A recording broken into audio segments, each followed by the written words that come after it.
Over the years, we've learned to associate certain car models with speed, performance, and thrilling experiences. And then there are other cars that have always been, well, the opposite. Welcome to the modern era, where many vehicles are not only getting the sporty treatment, but they're also getting very powerful engines as well. And for certain models, it just doesn't make any sense. Today, I'll be showing you guys 6 modern cars that absolutely have no business being fast. First up is the Ford Fusion Sport. This car here isn't your typical family sedan. We all know that there isn't a single car out there that appeals to the wants and needs of everyone, but that didn't stop Ford from trying with the Fusion Sport by attempting to be the best of both worlds. Most notably known as a fairly affordable mid-size sedan, the Fusion model closely competes with cars like the Toyota Camry and Honda Accord. But with the Fusion Sport, Ford decided to stretch its arms and try to reach new territory. They pulled the 2.7-liter V6 twin turbocharged engine from the F-150 up the starting price to around $40,000 and marketed it as a sporty sedan. Seriously? Don't you love when automakers apply the sport treatment to their mainstream midsize sedan? Other than its straight line speed of 5.1 seconds 0 to 60, there really isn't anything much sporty about it in my opinion. The small aesthetic upgrades the Fusion Sport receives, like the 19-inch wheels and the more aggressive looking black mesh front grille, do give it a somewhat of a sporty touch, but not by much. The equipped 2.7-liter V6 produces 325 horsepower and 380 pound-feet of torque, which is honestly no slouch, but it feels out of place, especially when paired with the sluggish feeling 6-speed automatic transmission. And when I say sluggish feeling, I'm implying the shifts when using the paddle shifters when on sports mode. There is a significant delay when you press on the paddle shift and when the gear actually changes. I know this because I've personally experienced it before when driving a Fusion Sport. Leave it on full automatic and the delays are decreased. Would have been nice to see Ford's quick shift and 10-speed automatic found in the F-150 Raptor. Listen, the Ford Fusion is a great car. I just think the Fusion Sport variant tried to push itself into BMW and Audi territory, price and performance wise, when it's better suited as a family car rocking its more fuel efficient 4-cylinder engine. I won't lie though, the Fusion Sport does make a great sleeper. That said, it's a family car first and a driver's car second. Second car on the list is the Lincoln MKZ. It's no secret that Lincoln vehicles are known for their luxury interior and soft ride that makes cruising an absolute pleasure. The MKZ are no exception. Commutes are quiet, comfortable, with minimal disturbance from outside noises. Its base engine makes sense and will satisfy most buyers looking to drive a Lincoln. The 2-liter 4-cylinder turbocharged engine has the right amount of kick while providing great gas mileage. But then there's an option to equip the MKZ with a mighty twin turbocharged V6 engine that produces 400 horsepower and 400 pound-feet of torque with 93 octane gas. And unless you opt in for the all-wheel drive option, you get all that power to the front wheels. Can you say torque steering? Honestly, when equipped with the twin turbo V6, the MKZ becomes a bit overpowered, especially for this type of car, especially when Lincoln has been a favorite for buyers that are closer to retirement age. 0 to 60 in 4.8 seconds? Seriously? According to some auto journalists, Lincoln made this move to better compete with Lexus and Mercedes, but who are you kidding? The MKZ is essentially just a fancier Ford Fusion. It kind of feels like a car that is trying desperately to be something that it isn't. I guess the same can be said for many other vehicles in the modern era, where models that were never sporty and powerful are now trying to squeeze into that category. And honestly, it doesn't always work, and that includes the MKZ in my opinion. I'll tell you this though, just like the Ford Fusion Sport, the MKZ can easily pass off as a sleeper. It doesn't look especially sporty, and as a Lincoln, not many people expect it to pack that much of a punch. Price wise, the twin turbocharged V6 model is up there when equipped with the all-wheel drive system. Starts at around $50,000 new. I'm curious, would you pay $50,000 for a Lincoln MKZ? Third car is a Buick Regal GS, and that's all the reasoning I should give about why this car has no business being fast. It's a Buick.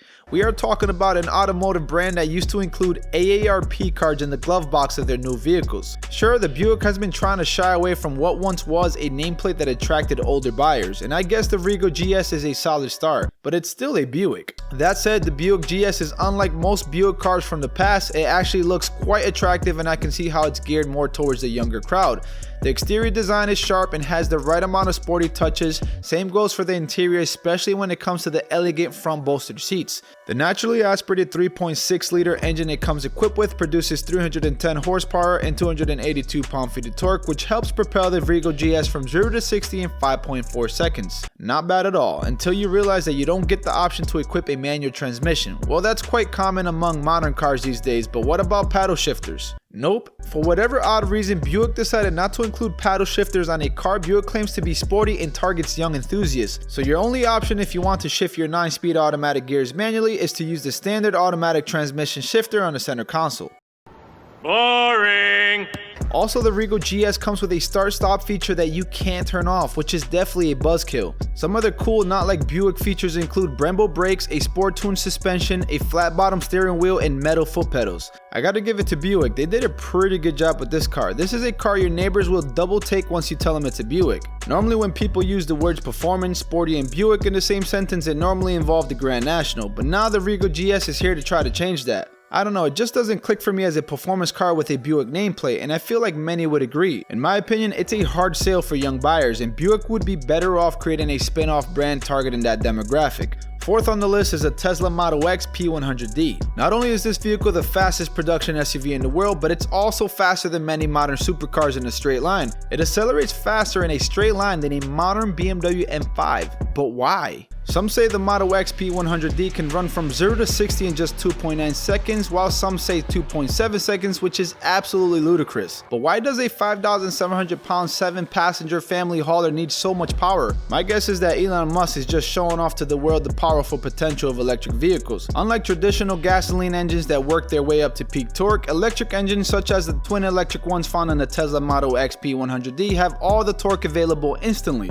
A 100 kWh lithium-ion battery pack powers those motors and the rest of the car, all while giving the Model X P100D a 305-mile range. Which leads me to my next point. Utilizing all that power when you get 300-mile range isn't practical at all, as I'm sure such driving would eat through your charge level. It's one thing when you have a traditional gasoline-powered performance car and you go for a spirited drive, you can easily locate a gas station nearby. But with the Model X, you'd essentially have to plan when you want to have a little fun to make sure you'll have a charge station nearby. Sure, there are more and more stations popping up around the United States, but as a Tesla owner, I try to conserve as much energy as possible when driving to try to limit my trips to those overly crowded charging stations. Lastly, I've been in a Tesla Model S and the acceleration feels so heartless. So fast and silence just seemed a bit odd and underwhelming. I'd assume that automotive enthusiasts are the ones that would want such performance from their car, but at the same time, I'm sure enthusiasts would love to hear some sort of engine sound coming from their high performance car. The fifth vehicle on the list is the Ford F-150 Limited. I have a feeling that including this choice on this list may stir up a bit of controversy, but that's okay. If you don't agree with what I have to say about any of the cars I feature on this video, feel free to leave a comment below and let me know why. When you think of fast F-150s, most people think of the Ford F-150 Lightning and the Raptor, but get this.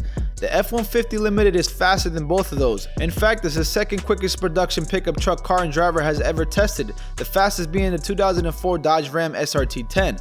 The F-150 Limited can sprint from 0 to 60 in 5.1 seconds and complete a quarter-mile run in 13.7 seconds. Despite having the same 3.5-liter twin-turbocharged V6 engine as the Ford Raptor, it manages to accelerate faster than the Raptor since it weighs less. The twin-turbocharged V6 produces 450 horsepower and 510 pound-feet of torque. I can sort of see why the Raptor is built with performance in mind, as it is supposed to be the badass version of the F-150, but does the F-150 Limited really need the same treatment? Especially when you can simply reach its top speed by attempting to merge into a high-speed freeway? That's right, modern pickup trucks have a top-speed electronic limiter of less than 100 miles per hour for the most part. They simply aren't built to go faster than that. The F-150 Limited in general doesn't make much sense to me as a pickup truck. The interior features high-grade luxury materials along with heated, ventilated, and massaging seats, not making it very rugged but more so delicate. It's essentially a luxury transporter for the family but with a cargo bed. At a starting price of around $67,000, the Limited is officially the most expensive and quickest F-150 to date. Talk about pushing the limits. The sixth and final car on the list is the Volvo S60 T8 plug-in hybrid. Most people traditionally associate Volvo with safe cars and elderly folks, and that's about it. Their cars are normally classified as not cool, but Volvo is set to change that. The S60, which is supposed to be Volvo's mainstream model, does a very good job at showcasing the path Volvo has taken when it comes to sleek and modern design. Safety is still its brand core, but a large amount of focus has been put on performance as well, and is super noticeable with the T8 engine variant that can be equipped to the S60. It's a 4-cylinder engine that is both turbocharged and supercharged and paired with electric motors. Combine all that and you get 400 horsepower and 495 pound-feet of torque, which helps propel the S60 from 0 to 60 in just 4.4 seconds. Let that sink in for a bit. This is a Volvo we are talking about. Gone are the days of boxy bulletproof cars Asian baby boomers once adored. Volvo's new Chinese ownership has upgraded the brand as a whole and has a different vision. But the question is, will it work? I recently drove an S60 and sure, it was easy to drive fast, but I didn't feel much of a thrill. The car seemed like it suffered from a personality crisis and was trying to achieve something it was not. That said, if there's any model that should get people excited about the future of Volvo, it's the S60. It looks great, it's safe, and fun fact, it's Volvo's first model to be built here in the US. That said, I think the T6 316 horsepower engine is a better fit for the S60, especially when equipped with the all-wheel drive system. In my honest opinion, this car excels most when it isn't trying to outsport the segment leaders. Hey guys, before you click away, if you enjoyed the video, I would appreciate it if you guys hit that like button. It does help a lot. And if you guys want to see more from my channel, make sure to subscribe with notifications on. That way you don't miss out on my next upload. As always, thanks for watching. Till next time.